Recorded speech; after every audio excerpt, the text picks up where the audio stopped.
US President Donald Trump and First Lady Melania Trump test positive for COVID-19. 51 people injured after bus rolls into a precipice in Hatton. The hearing of petitions filed challenging the 20th Amendment to the Constitution taken up for the third day today. 3 suspects connected to the Katana robbery identified.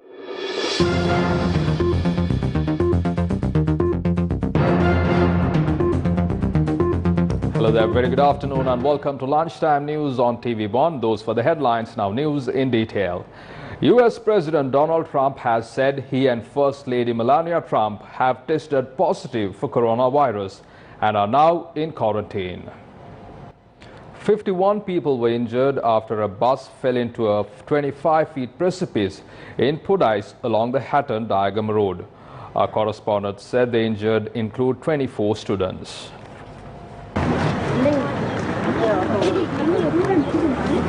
The accident had occurred at 7 this morning. The bus, which was plying from Diagam to Hatton, had faced this unfortunate incident.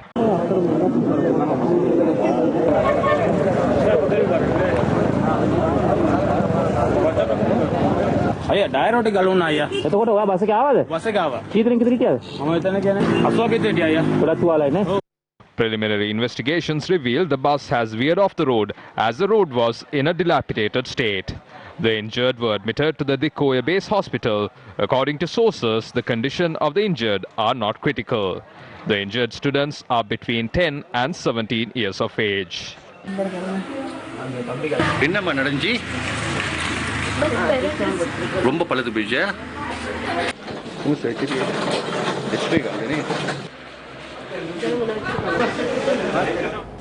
Police have identified 3 suspects connected to the recent Katana money heist, where a gang of robbers stole 20 million from the resident of a businessman in Katana at gunpoint.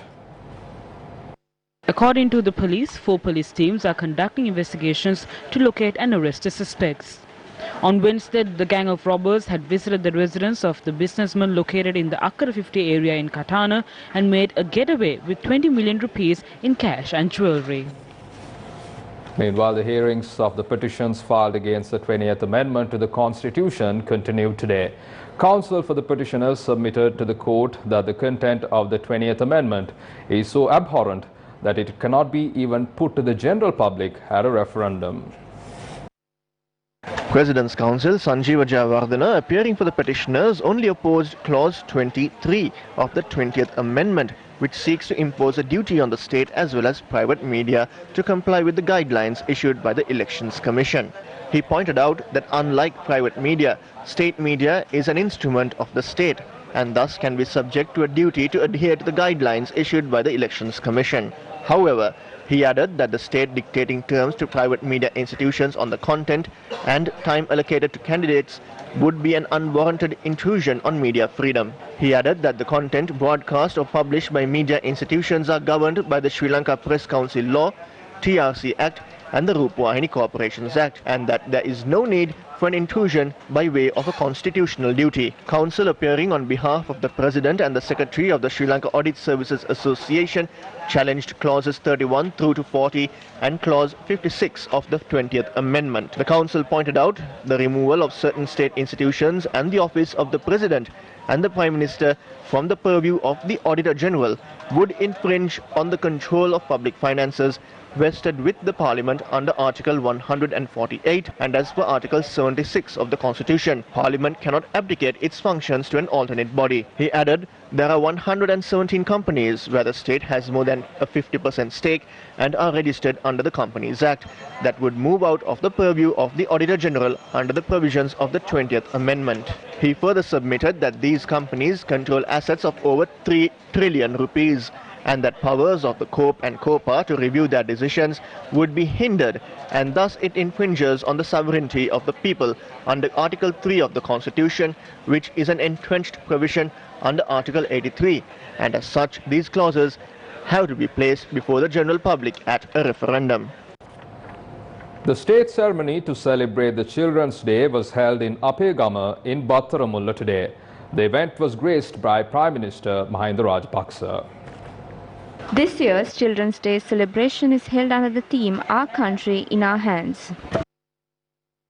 In 2005, I said the country's issues will not be handed over to the future generation. Due to the Nanasala programs that we established, the children were able to study online during the COVID-19 time period. We need to build a country where the current problems are not persisting in the future. We should uplift their education. It is immaterial if you construct buildings if the children cannot study with freedom. A new education reform is required for children to study with freedom in this country.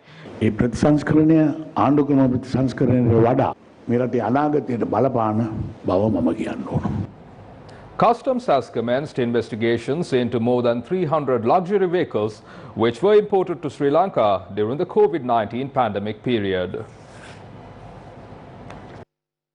Customs media spokesperson Sunil Jaratna said that the vehicles include a number of luxury vehicles manufactured in Europe.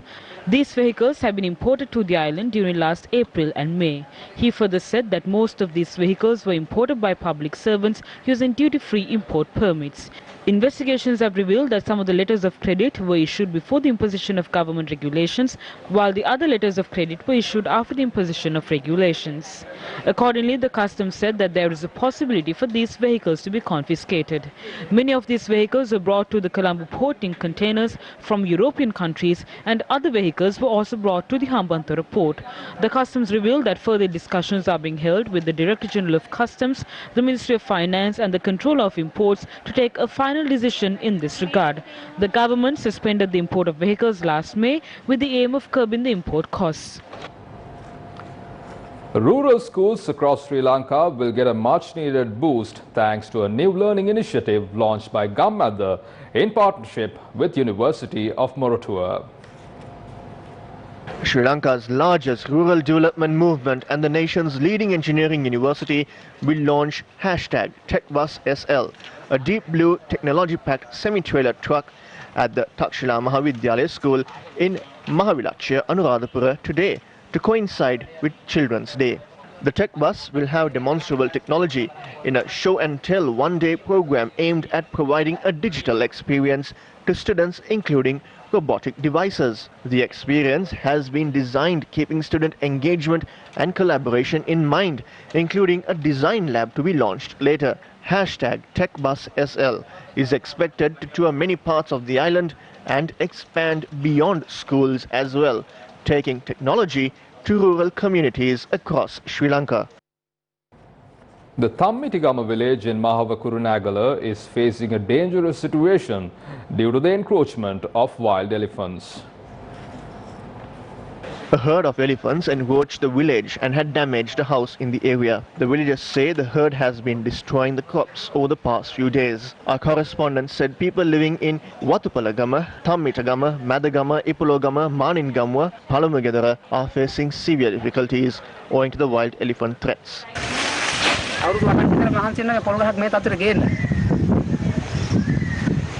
The wildlife officers have commenced an operation to chase the elephants away to the Wilpattu Reserve.